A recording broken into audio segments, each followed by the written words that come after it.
안녕하세요. 저는 얼마 전 큰 일을 겪은 40대 아이 엄마입니다. 전부터 어딘가에 제 사연을 보내보고 싶다는 생각을 늘 했었는데 항상 기회가 없었어요. 그러다 이런 사연을 들려주는 곳이 있다는 것을 알고 용기를 내보게 되었습니다. 사실 저는 얼마 전 저희 시어머니를 보내드렸습니다. 10여 년 전에 시집 와서 여태 모시고 살았는데도 겨우 10년 정도밖에 살지를 못했네요. 시어머니시긴 하지만 친정 부모님이 일찍 돌아가신 저한테는 친정 부모님과 다름없는 어머니이셔서 돌아가신 지금 허전함이 무척 큽니다. 부모님 돌아가셨을 때도 그랬고, 지금도 그렇지만, 당시에도 잘한다고 하는데도 왜 항상 떠나시고 나면 후회들이 남는지 모르겠네요. 사실 저희는 시어머니의 죽음을 두 번이나 겪었습니다. 그래서 어머니의 죽음에 대해 미리 생각하고 후회하는 시간도 있었고, 죽었다 살아 돌아오신 어머니와 그 후로는 더욱 뜻깊은 시간들을 많이 보낼 수가 있었죠. 그런 부분에 있어서는 남들보다 후회가 덜하겠지만, 그럼에도 더 이상 어머니를 뵙지 못한다고 생각하니 쓸쓸하고 속이 상하기도 합니다. 그래서 어머니를 완전히 떠나 보내드리려는 마음에서 제가 이렇게 사연을 보내게 되었네요. 그럼 저와 저희 가족들이 겪었던 기막힌 그 이야기를 지금부터 시작하도록 하겠습니다. 저는 늦둥이 외동딸로 태어나 친정 부모님의 사랑을 원없이 받고 자란 사람이었습니다. 당시 40 나이면 할머니 할아버지 뻘이 될 수도 있었으니 저희 부모님이 저를 무척 늦게 낳으시긴 하셨네요. 오랫동안 아이를 가지려 노력하셨던 두 분이 십수년을 기다려 저를 보셨을 때는 그 기쁨을 이루 말할 수가 없으셨겠죠. 어렵게 가진 아이이다 보니 부모님은 저를 무척이나 예뻐하실 수밖에 없으셨고, 저는 늘 부족한 것 없는 어린 시절을 보낼 수 있었습니다. 사랑받은 만큼 사랑할 줄 안다는 말처럼 저는 그렇게 긍정적이고 밝은 사람으로 자라게 되었죠. 너무 걱정 없이 자라서 그런지 그림 그리고 만드는 걸 좋아하며 자유분방한 성격이 되었던 저는 공부하는 일찍이 담을 쌓았습니다. 그 시절 부모님들이라면 자식에게 공부하라 소리 하시고 성적 걱정 한 번쯤은 하기 마련이실 텐데도 저희 부모님은 그러신 적이 한 번도 없으셨네요. 꼭 행복이 성적순이겠냐고 말하시던 저희 부모님께서는 제게 돈보다 세상보다 더 중요한 가치들을 가르쳐 주셨고, 저는 그 안에서 더 나은 가치들을 배우며 행복하게 살아가게 되었습니다. 그렇게 자랐던 저는 예술을 하는 사람이 되었고, 지금도 도자기를 만들고 도예 일을 하고 있네요. 어쩌면 저희 부모님은 늦게 자식을 보셨기에 일찍 헤어질 것을 아셨을지 오랫동안 나눠주셔야 할 사랑과 관심들을 짧은 시간 안에 쏟아부어 주셨던 게 아닐까 싶기도 합니다. 제가 그런 부모님과 함께한 시간은 불과 30여 년밖에 되지 않았으니까요. 제가 30 나이였던 어느 날, 저는 부모님을 모두 잃었습니다. 금슬이 좋은 분들이셔서 그러신지 참 신기하게도 두 분이 비슷한 시기에 돌아가시게 되었네요. 처음에는 어머니셨고 두 번째는 아버지셨죠. 어머니가 돌아가시고 힘들어 하셨던 아버지는 어머니가 돌아가시고 반년 만에 어머니를 따라가셨습니다. 금슬 좋은 부모님이 나란히 떠나신 건 잘된 일이지만 사랑만 받던 제가 하루아침에 고아가 된 것은 참 서글픈 일이었습니다. 저는 어쩜 그 나이가 되도록 철이 들지 못했던 건지 그 나이 먹도록 부모님을 찾아 슬피 울 수밖에 없었어요. 몇 날 며칠을 부모님이 그리워 밥도 먹지 못하고 일도 도저히 손에 잡히지 않더라고요. 그렇게 정신을 반쯤 빼놓은 사이 누가 저를 찾는 전화가 걸려왔죠. 여보세요? 예, 저 오늘 공방문 안 여는 건가요? 예, 오늘 안 합니다.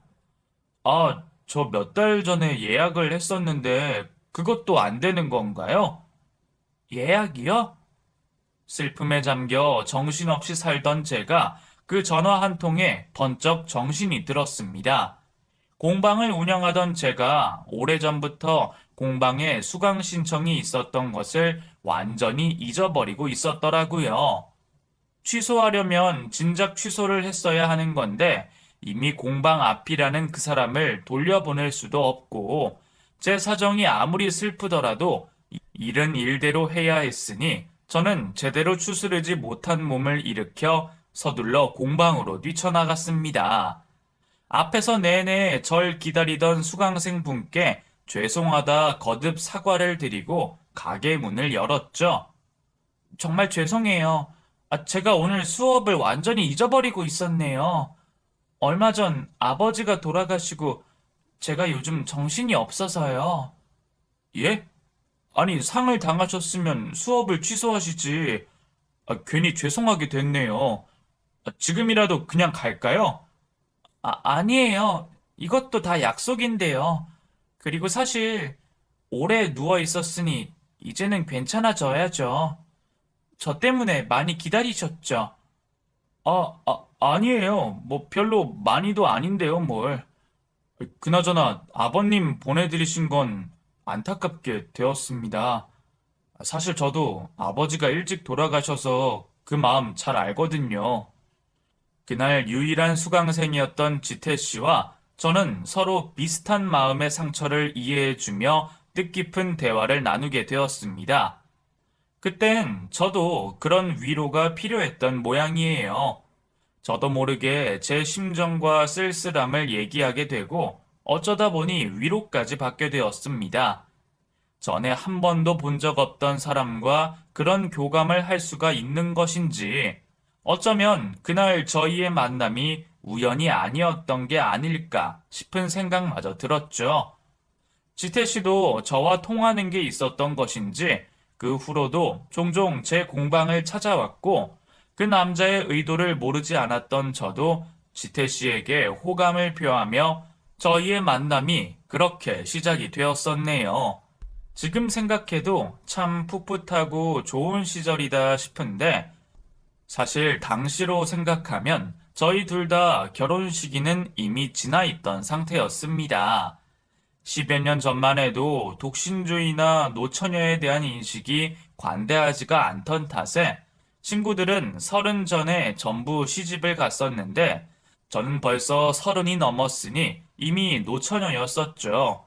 지태 씨도 저보다 2살 많았으니 우리는 나란히 결혼 정년기를 지나온 상황이었어요. 저는 자유분방한 탓에 혼자 살아도 괜찮다 싶은 생각이 있었어요. 독신주의라고 할 정도는 아니었지만 마음에 쏙 드는 남자가 나타나지 않으면 이혼을 하느니 미혼인 것이 낫다 생각했었죠.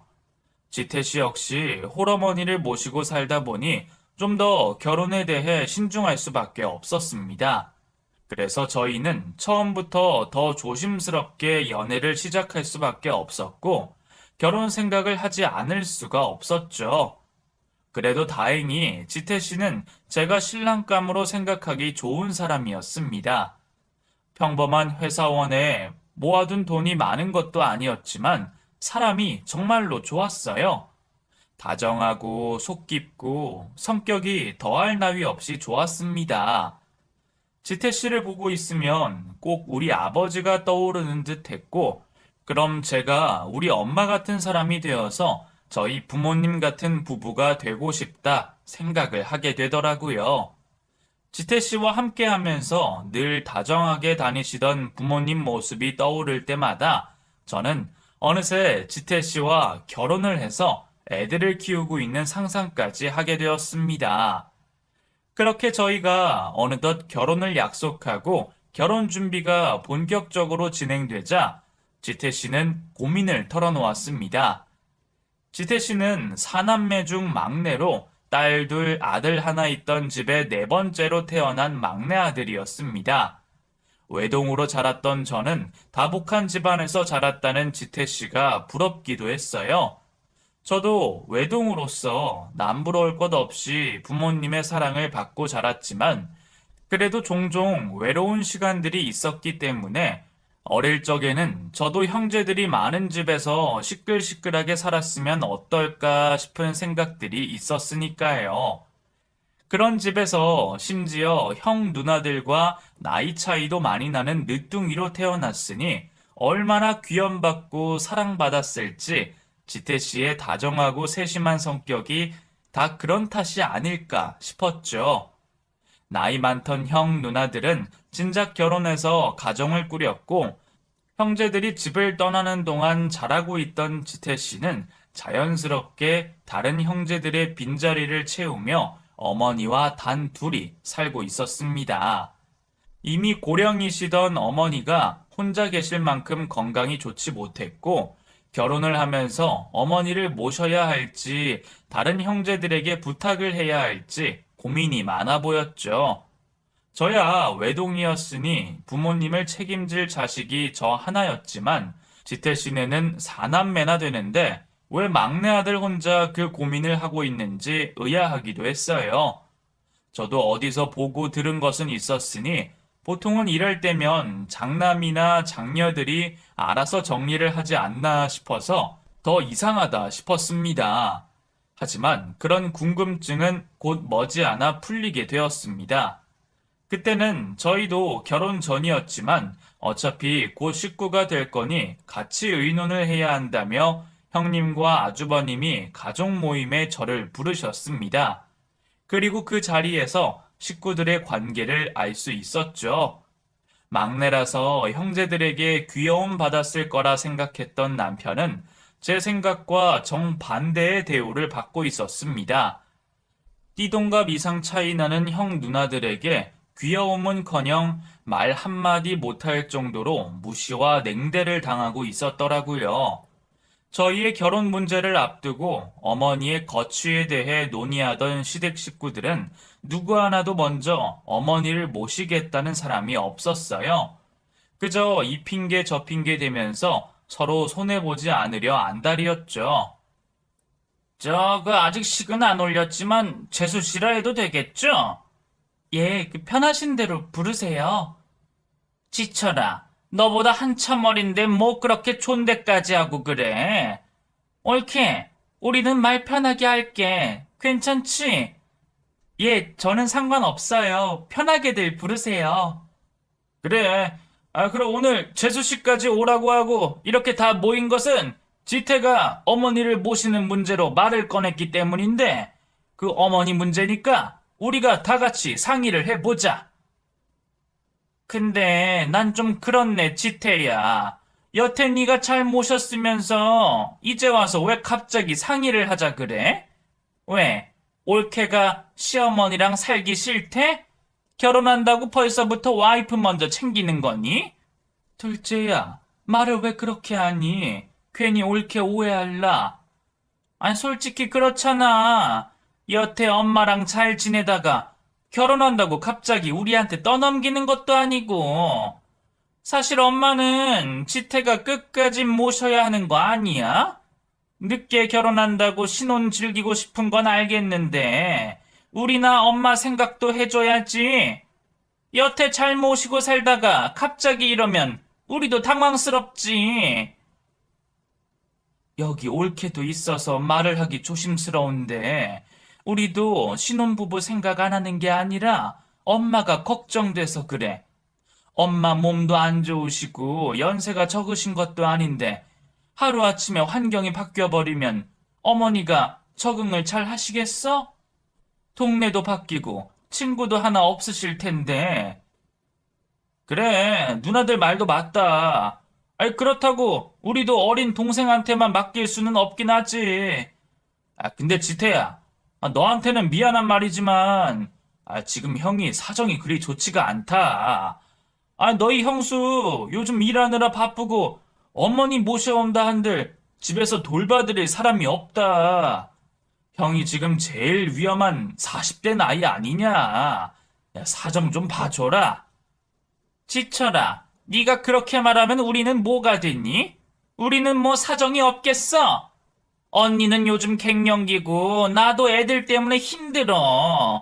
애들 한창 수험생이라서 공부 환경 만들어줘야 하는데 엄마 집에 오시면 애들 방도 비워야 하고 이래저래 곤란하지.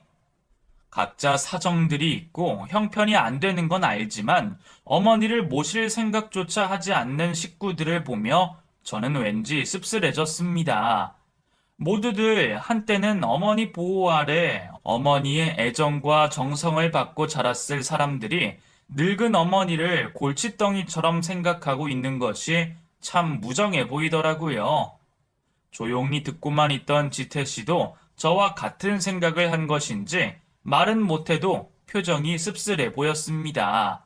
그럼에도 저 때문인지 아니면 기죽이는 형제들 때문인지 지태 씨가 선뜻 말을 꺼내지 못하는 걸 보며 결국 제가 시댁 식구들 앞에서 나설 수밖에 없었어요. 저 어머니는 그냥 저희가 모실 테니까 형님들이나 아주머님이나 걱정 마세요. 말씀 들어보니 다들 사정이 있으신 것 같은데 저희는 아직 아이도 없고 제가 시간적 여유가 있으니까 제가 모시는 게 나을 것 같네요. 형님 말씀처럼 환경이 바뀌면 어머니도 불편하실 거고요. 어머니만 좋다고 하시면 제가 시댁 들어가서 살게요. 어머, 옳게. 정말이야? 옳게 사람이 참 됐다. 그래, 며느리라고 시어머니 못 모실 게 어딨어. 그리고 원래 이런 건 아들들이 하는 거야. 딸들은 출가 외인인데 왜 우리한테까지 걱정을 시켰나 몰라. 그러면 원래대로 지태가 엄마 모시는 걸로 하자. 앞으로 딴 말하기 없기야? 그렇게 저는 결혼을 하며 시어머니를 모시고 살기로 결정을 했고 남편은 그런 제 선택을 무척이나 고마워했습니다. 미안해. 늦게 결혼하는 마당에 좋은 것만 해주고 싶었는데 미안하고 고마워. 당신 같은 와이프는 또 없을 거야. 무슨 말을 그렇게 해. 내가 뭐 좋은 집, 예쁜 신혼살림 바라고 당신이랑 결혼하는 거야? 나 그냥 김지태, 당신 좋아서 결혼하는 거야. 내가 좋아하는 남편 어머니를 모시고 살겠다는데 내가 고맙다는 소리까지 들을 일이야? 별것도 아닌데 고마워할 거 없어. 우리 앞으로 어머니 모시고 새 식구 행복하게 잘 살면 되지. 물론 저도 결혼 전에는 내 취향으로 예쁜 신혼집 꾸미고 우리 둘이 알콩달콩한 신혼을 바라기도 했었습니다. 하지만 시어머니의 거취를 놓고 제가 그런 배부른 고민을 할 수 없는 일이었어요. 저도 엄마 돌아가시고 식구가 없어 적적했던 차에 식구가 많으면 많을수록 좋은 거라 생각하기로 했습니다. 다행히 시어머니는 저를 예뻐해 주셨고 시어머니 역시 제가 어머니와 함께 살겠다는 것을 아주 고마워하셨죠. 그런 걸 보면 시집살이를 시키실 만한 분 같지도 않았고 저는 남편을 사랑하는 마음으로 시어머니께도 최선을 다하기로 마음먹었습니다. 그렇게 시댁살이가 시작되고 저희는 나름 행복한 신혼을 즐겼습니다. 한가할 때는 데이트도 다니고 어머니 모시고 동네 산책도 하고 여행도 다니면서 셋이서도 잘 지냈어요. 처음에는 시어머니가 아무리 잘해주셔도 어른과 함께 살면 어쩔 수 없이 불편한 것들이 있을 거라 생각했는데 살다 보니 의미 없는 걱정이었다는 것을 알게 되었습니다. 불편한 것 하나 없이 오히려 더 도움을 받게 되어서 저희가 어머니를 더 귀찮게 한 건 아닌가 싶기도 했습니다. 어머니가 남편만큼이나 유하고 너그러우신 분이셔서 혼날 일도 없었고 일하는 아들 부부 도와주시겠다고 아침 식사까지 챙겨주시는 분이셨죠. 세아가, 지태야, 밥 먹어라. 어머, 어머니 언제 일어나셨어요? 너희들 아침 챙겨주려고 일찍 일어났지. 나이 드니까 아침잠이 없어. 세상에, 어머니 그러면 저 깨우시지. 이걸 혼자 다 하셨어요? 자는 애를 깨우긴 왜 깨우냐? 둘 다 나가서 일해야 할 텐데 한숨이라도 더 자야지. 어머니 몸도 안 좋으시고 손목도 아프시다면서요. 자꾸 무리하지 마세요. 이러면 제가 너무 죄송해요. 이런 거는 하나도 무리 아니야. 어미가 자식밥 먹이는 게 뭔 고생이라고. 오늘은 미연이 너 좋아하는 소고기 묵국 했는데 많이 먹고 가라. 정말 친어머니처럼 아침상을 차려주시고 배웅을 해주시고 제가 아프고 피곤할 때마다 걱정하고 챙겨주시는 어머니를 보며 저는 시어머니를 모시고 살기 잘했다는 생각을 하게 되었습니다. 어릴 적 부모님께 사랑받은 기억이 컸던 저는 남편과 단 둘이 사는 것보다 어머니를 모시고 사는 게 훨씬 마음이 편하더라고요. 하지만 어머니는 마음이 편하지만은 않으셨던 모양입니다. 처음부터 괜히 신혼부부 사이에 끼어 못할 짓 한다며 걱정하시던 어머니는 늦은 결혼에도 아이 소식이 들리지 않는 저희를 보시며 걱정을 하셨어요. 세아가, 너 나랑 같이 사는 거 정말 괜찮냐? 불편하지 않아? 저 정말 괜찮은데 왜 그러세요? 어머니 뭐 불편하세요? 혹시 제가 너무 시끄럽게 굴었나요? 아니, 그런 거 없다. 그런 게 아니라, 나 때문에 그렇지. 괜히 나 때문에 신혼 즐겨야 할 젊은 애들이 늙은이 눈치나 보고 둘이서 어디 놀러 가지도 못하고 그러는 것 같아서 내가 마음이 불편해서 그래. 지금쯤이면 애도 생기고 한창 붙어들 다닐 땐데 집에 내가 있으니까 니들이 애가 안 생기는 건가 싶기도 하고 니들이 괜찮다고 하는데도 내가 마음을 편히 먹지를 못하겠구나. 어머니 때문에 그런 거 아니에요. 제가 노력이 부족한가 봐요. 어머니가 손주 걱정 안 하시게 노력할 테니까 어머니 때문이라는 그런 말 하지 마세요. 꼭 그런 게 아니라도 말이야. 요즘 네가 나 때문에 집에 일찍 들어오는 것도 다 알고 있다. 일하는 애들 돕지는 못할 망정 방해나 하고 말이야.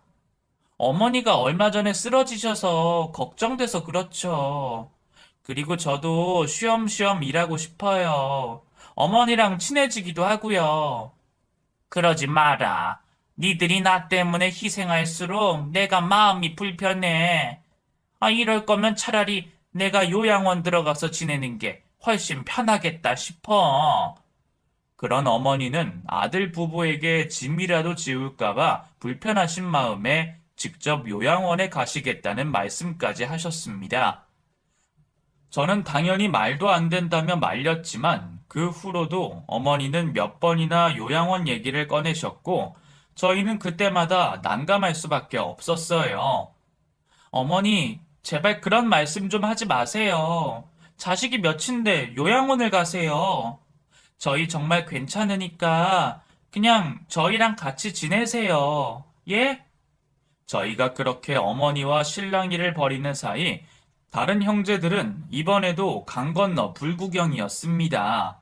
늘 말씀을 밉게 하시던 둘째 형님은 심지어 제게 이런 말까지 하셨죠. 옳게. 대체 뭘 어떻게 하길래 엄마가 요양원 간다는 말까지 하셔? 옳게 설마 우리 엄마한테 뭐 섭섭하게 했어? 예? 그럴 리가요. 저도 잘하려고 많이 노력했어요. 어머니가 지금 저러시는 것도 저한테 미안해서 그러시는 거지, 제가 싫으셔서 그러시는 건 아니실 거예요. 그건 모르지. 솔직히 남이랑 사는 게 편한 건 아닌데. 그럴수록 옳게가 엄마 안 불편하게 잘 좀 했어야지.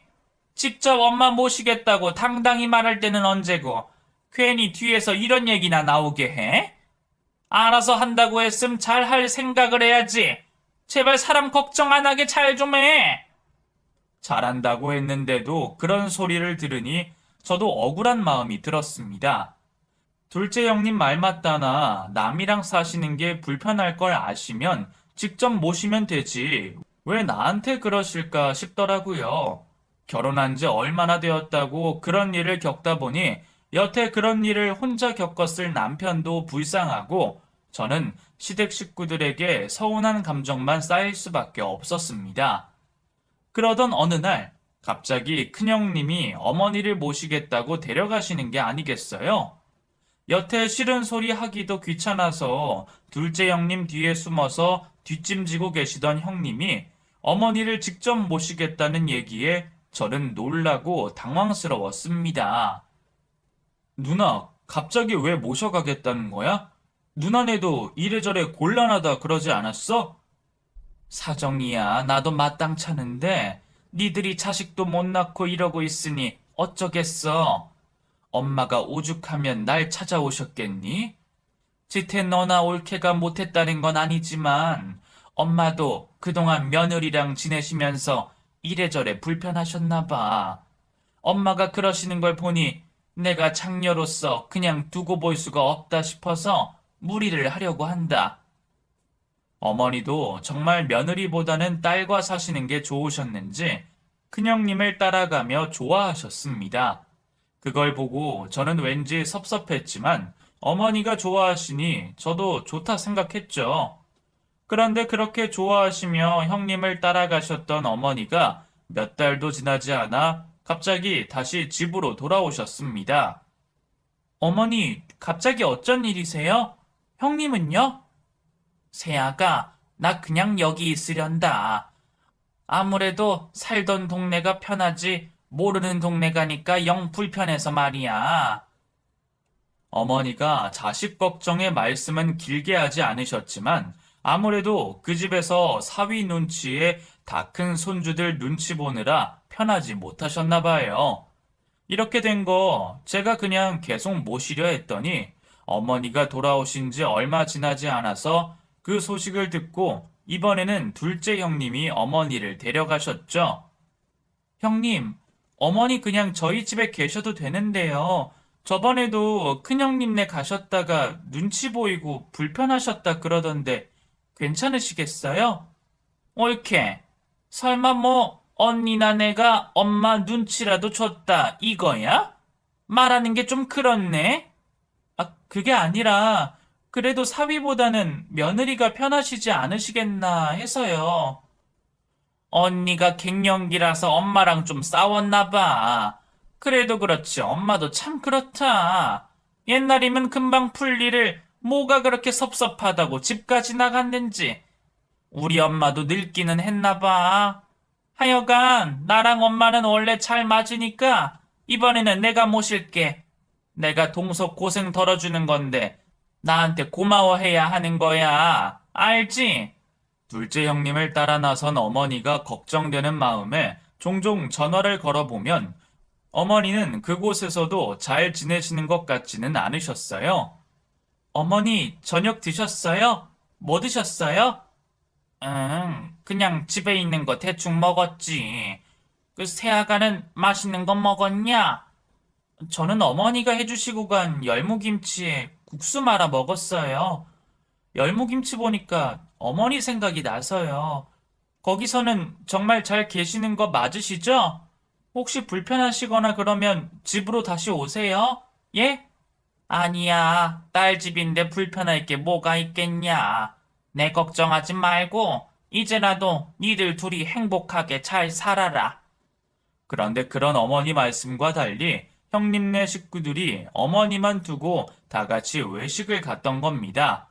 나중에서야 그걸 알고 남편과 제가 너무하신 것 아니냐고 말을 꺼냈더니 형님은 어머니가 움직이기 힘들어 하셔서 어쩔 수 없이 그런 거라 말하더라고요.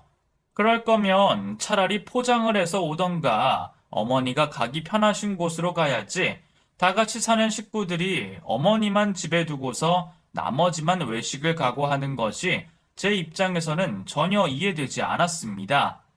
남편도 그 일로 내심 속상한 눈치였지만 구박당하던 막내로서 누나에게 말을 꺼내지 못했죠.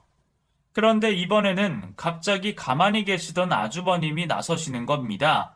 내가 보니까 그 누나들 둘 다 지금 자식 노릇 못하고 있는 것 같던데 이럴 거면 어머니 그냥 막내 집에 계시게 두지. 아, 왜 그랬어?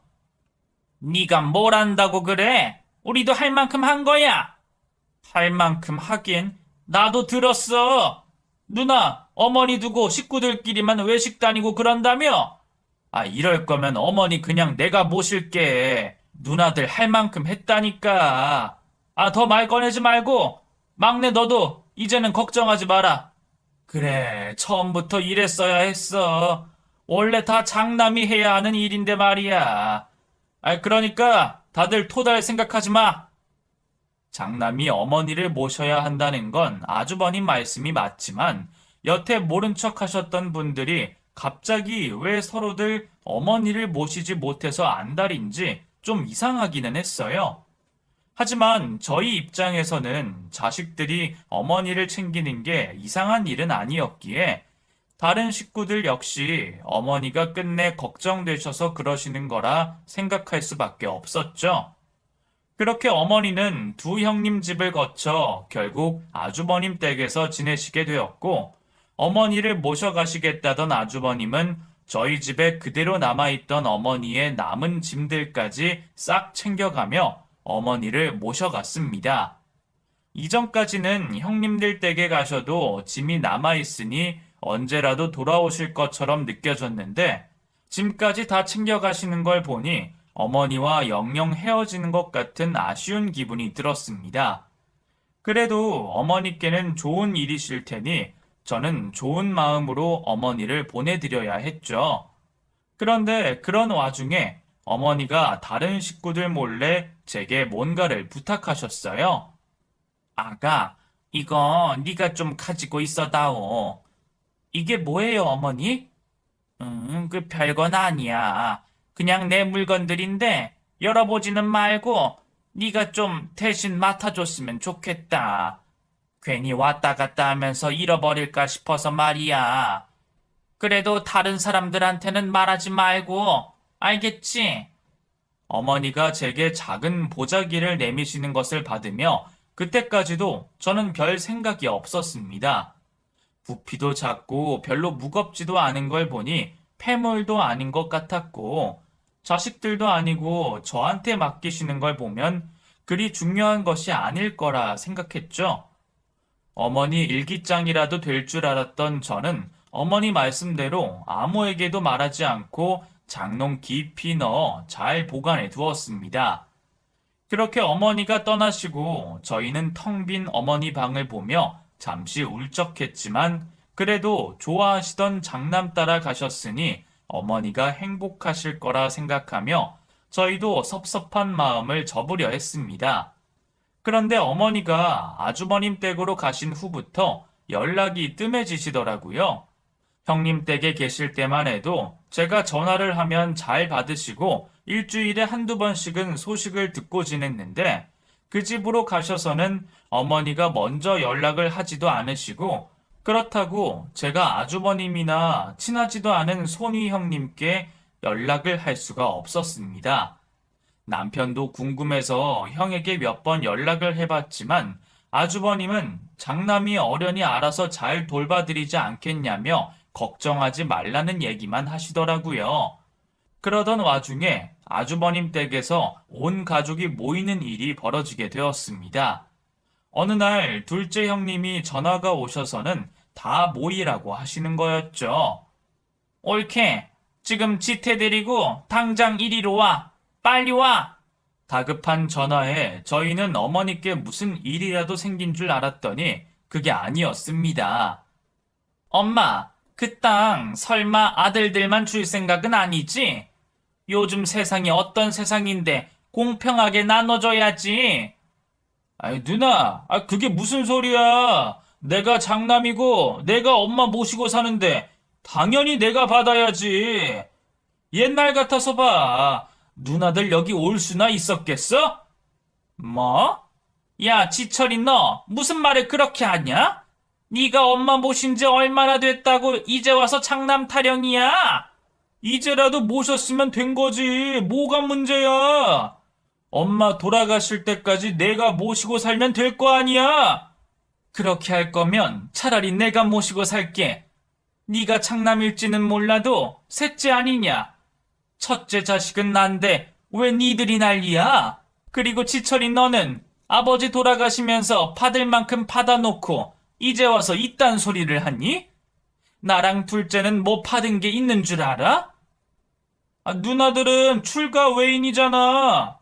여자들이 왜 이렇게 돈 앞에서 난리야? 나눌 거면 지태랑 나랑 나눠야지. 안 그래? 다들 그 난리를 벌였던 이유는 결국 돈 때문이었습니다. 어머니 앞으로 시골 땅이 있었는데 여태 별 볼 일 없던 그 땅값이 개발 이야기가 나오고 갑자기 오르면서 사겠다는 사람이 나타났던 모양이에요.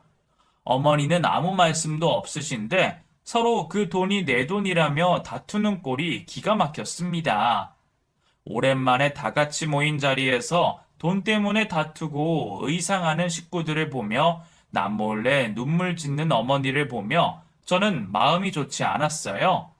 그깟 돈이 뭐라고 살 날도 멀지 않으신 어머니 앞에서 자식들이 그런 추태를 보일까 싶었죠. 형님, 아주버님, 다들 그만 좀 하세요. 어머니 앞에서 부끄럽지도 않으세요? 뭐? 올케가 뭐라고 그런 소리를 해? 왜? 올케 착한 척해서 우리 엄마한테 돈 받아내고 싶어서 그래? 남의 가족 일에 낄 생각하지 말고 가만히나 있어! 보다 못해서 말리는 저더러 형님들이 돈이 탐나서 그러냐며 악담을 하는 겁니다. 그래서 결국 오랜만에 어머니와 안부를 나눌 새도 없이 저희는 쫓겨나듯 집을 나올 수밖에 없었죠. 대체 그 땅이 뭐라고, 돈이 뭐라고, 그렇게까지 하는 식구들 때문에 남편과 저는 따지지도 못하고 상한 속만 달랠 수밖에 없었습니다. 그리고 이 상태로 어머니를 아주버님 댁에 두어도 될까 걱정까지 되었죠. 아주버님이나 형님이 어머니에게 해를 끼칠 거라는 생각은 하지 못했지만 집에서 돈 때문에 계속 어머니를 괴롭히시지 않을까 싶어 그게 걱정이었어요. 그런데 그런 일이 있고 몇 달 뒤, 저희는 갑작스러운 어머니의 사망 소식을 듣게 되었습니다. 어떻게 돌아가셨는지도 모르고 벌써 장례 준비까지 다 한 상황에서 아주버님이 저희에게 연락을 하셨더라고요. 형, 엄마가 갑자기 왜 돌아가셔? 대체 무슨 일인 거야? 그냥 주무시다가 돌아가셨어. 아프신 노인이 오늘 내일 하는 게 당연한 거 아니냐? 뭐, 내가 엄마를 어떻게 하기라도 했을까봐? 누가 그렇대? 그렇다고 형 마음대로 이렇게 하면 어떡해? 야, 장남이 알아서 하면 되지. 어머니 돌아가신 마당에 뭐가 문제라고 시비야? 그래, 형 누나들이 알아서 다 했는데 왜 그래? 이건 막내 네가 나설 일이 아니야. 아주버님 멋대로 장례를 진행한 것이 황당하고 어이없었지만 다른 식구들 모두 아주버님 편을 드는 것을 보며 저희는 아무것도 할 수 없었습니다. 그렇게 저희는 어머니께 마지막 인사도 드리지 못하고 어머니의 마지막을 보내드릴 수밖에 없었죠. 어떻게 장례가 지나갔는지도 모르겠지만 무사히 장례가 끝나고 저희는 기진맥진한 채로 집으로 돌아갈 수밖에 없었어요. 3일장 내내 잠을 제대로 자지 못했음에도 그날 밤 저는 잠이 쉽게 들지 않았습니다. 너무 많이 울던 남편은 쓰러지듯 잠이 들었지만 저는 어머니가 떠나시고 안타깝고 복잡한 생각에 잠이 오지 않더라고요. 그렇게 뒤척이던 중 저는 누군가 현관을 두드리는 소리를 들었어요. 헛소리를 들었나 생각하며 현관으로 나갔더니 돌아가신 시어머니가 제 앞에 서 계시는 겁니다. 순간 저는 제가 꿈을 꾸거나 헛것을 보는 거라 생각했어요. 며칠 동안 제대로 못 자고 먹지도 못했으니 헛게 보이는 거라고 말이죠. 어머니, 제가 이제는 헛게 보이네요. 어머니한테 제대로 인사도 못 해드려서 그런가 봐요. 넋두리처럼 내뱉는 제 얘기에 어머니가 대꾸를 하셨습니다. 세아가 그 관 속에 있는 거 나 아니다. 나 살아있어. 그제서야 저는 시어머니가 정말 살아 돌아오신 것을 알게 되었고 그제서야 덜덜 떨고 계시는 어머니를 보게 되었습니다. 무엇이 두려우신지 겁에 질려 계신 어머니를 집으로 들이며 저는 남편을 서둘러 깨웠습니다.